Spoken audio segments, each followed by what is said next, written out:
So in this video number 3 about the cam design, we'll be looking more into creating a new cam down here. So it actually is controlled by turning this shaft down here, and this should move up and down rather than having the position we are using, which is, I guess, a real life scenario.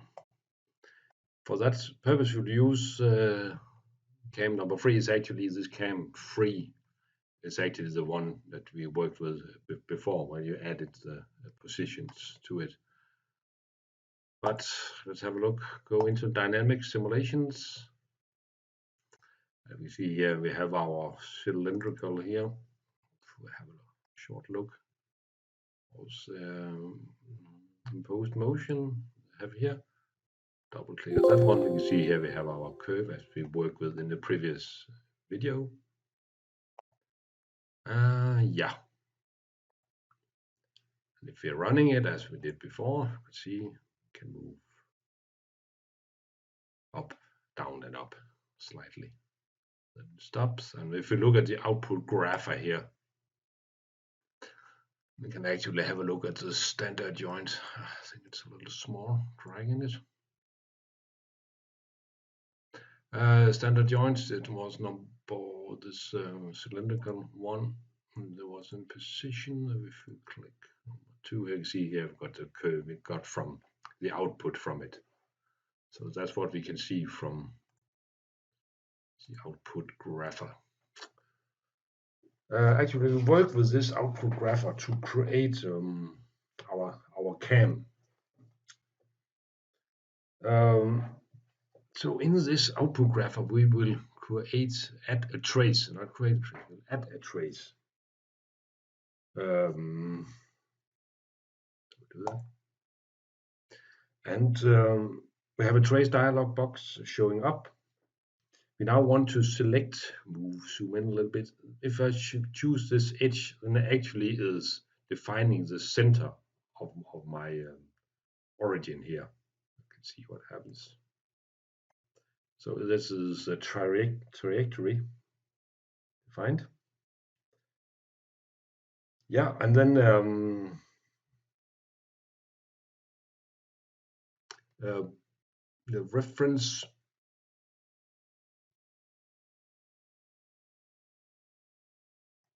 here we are. What should be the reference shouldn't be grounded. It doesn't make sense. But the cam rotating shaft, this one we have here, we pick that one. That's our reference we work relative to. Yeah, okay, I think that'll do. Oof. We'll not use that one. We minimize it and click run. See what happens.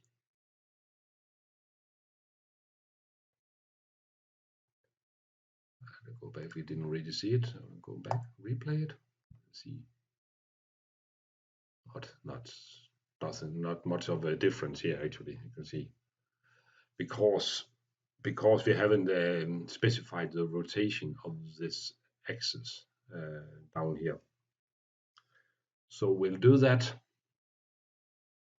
Go back to construction mode and click is revolution one. You can see this is the one here that we have worked with previously. Right click on it and properties. Move into the properties area. The one we'll be working with is that a little bit. Only got one here, so that should be obvious. That's DOF1, the degrees of freedom 1. See, it's actually out here. We can turn it, and we want to compose, edit a post motion. Enable it. And for now, as actually here, it is the velocity that we want to define.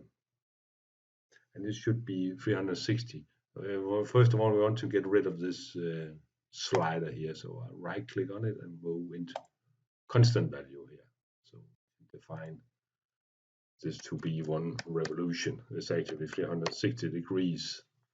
It's one revolution to 360 degrees per second. Yeah. So one turn, we are working with 1 second up here also. So that should do. We'll run it again and see what happens.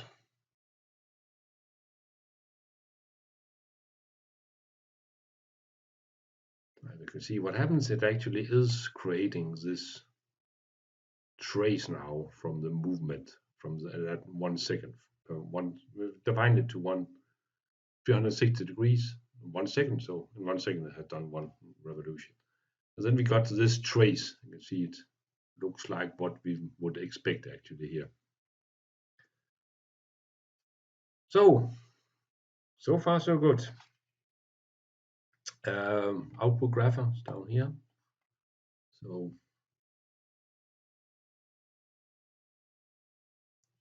maximize is really maximized. We can also make it a little bit smaller here. We will now look at the traces we have. We have this now trace 1, the cam follower relative to cam rotating shaft. Right click on it, and you see now we can actually export this trace to a sketch.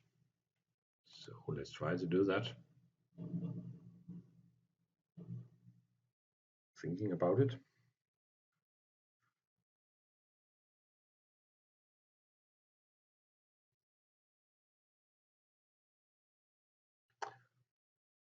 Yeah, cam rotating shaft, that's the one we want to work on, because we have exported it actually now to this cam rotating shaft. That's what we want to add it to work with it on this specific part.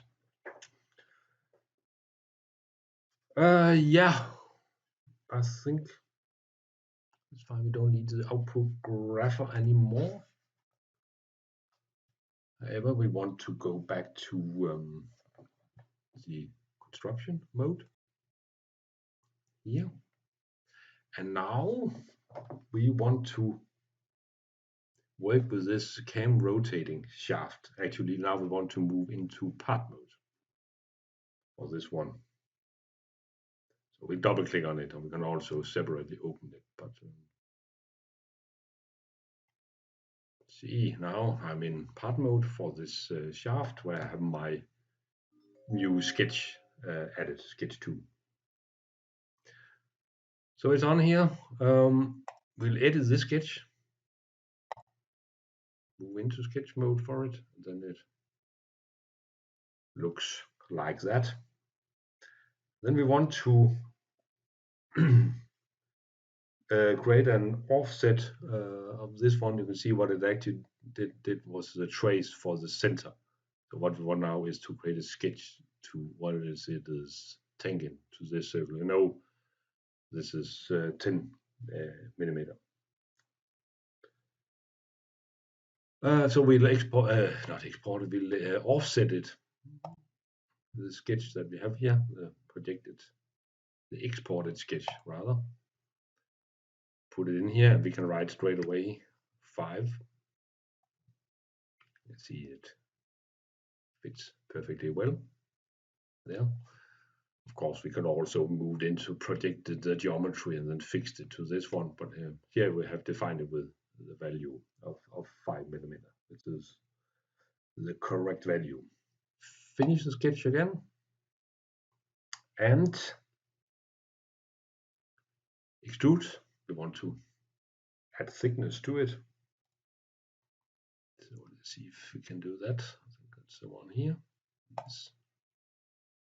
This one, and it should be what is the proper dimension? I think it's 2 millimeters, and not in that direction. You can see I want to actually put it so it fits with the cam follower. So in the other direction somehow. I think it's the one. It's the one there. Sorry. yeah, I think that will do. I could do my extrusion. Actually, here in this extrusion, we could also have made it as a solid, to a solid, a new solid if we want to actually make a new part out of this later. But for now, we'll keep it in the same part. Yeah, return from the part mode. We are back actually to the simulation environment, and we got nicely now our cam down there with the shape as expected. And yeah, let's see what happens. We can look yeah, we can try to run it and see what happens now. It should, with a little luck, do a nice job for us. Seems like okay, and if we can repeat it by clicking that button, then you see it actually moves up and down as expected. Yeah, the input graph, of course, that could be refined if we want to add more points to it, if we want this to be more accurate. Stop it again. And go back.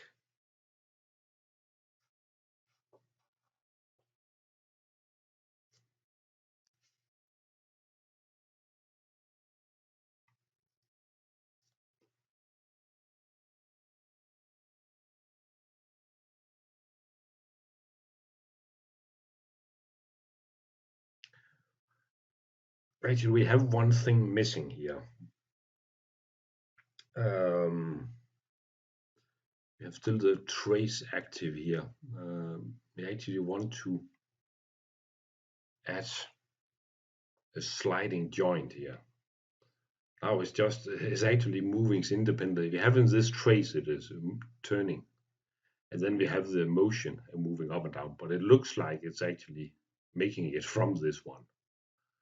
But actually we need to do it correctly. So we need to find this one. Double click on the cylindrical joint. That's the one here. So it wasn't totally correct what I told you before, but nearly. So instead of we'll see, that's this one we have. This one. So we have enabled imposed motion. So we take away this tick mark again. You see, it actually is still this one, which is doing the job for us. So we take that away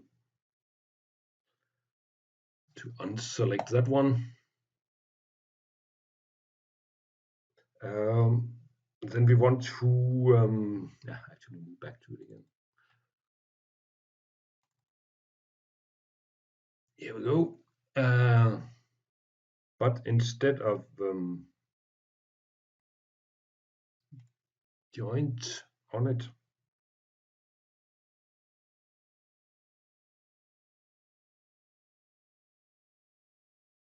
oh sorry, I'm really fiddling around.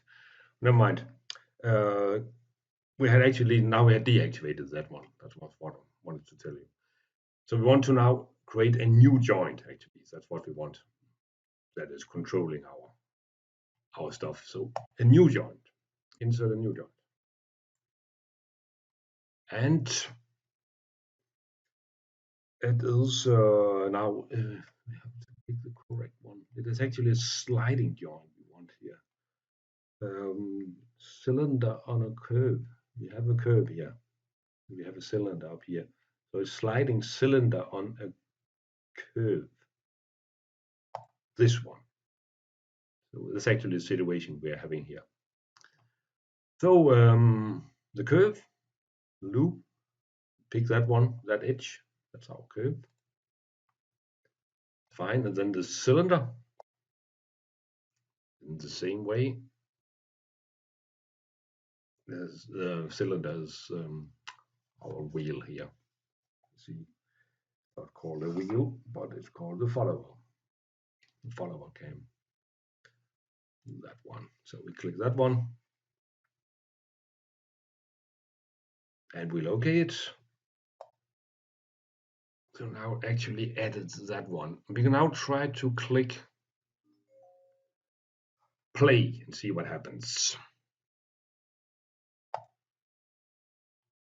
Definitely something is happening here, but it also comes with a mistake or fault.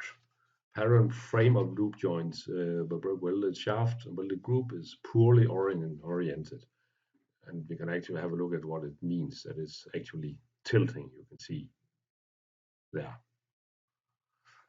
That's the reason for this. So it's a degree of freedom thing that we have here. So we locate that one and we'll move back to construction mode and show up here. I think it's double J cylinder 4. Cylinder 4. I think it's the one we have here. Yeah, I think so. The one which is controlling it. So we double click on that one. Like that, and then we will find the degree of freedom we want to restrict. I think it's number 1, as I remember. Yeah. And now we will actually lock this position.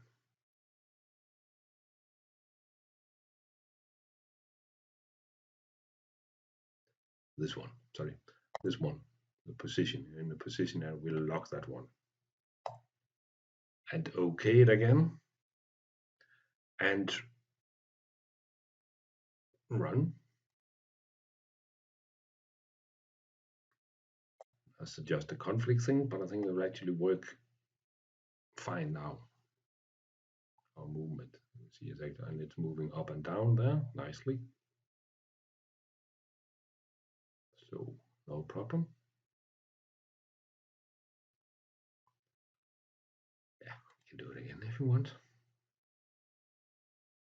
Rewind, do it again. And we can of course repeat it with this one. So I think with a little fiddling around, I think we succeeded in actually doing the example with this cam. So that will conclude the video series.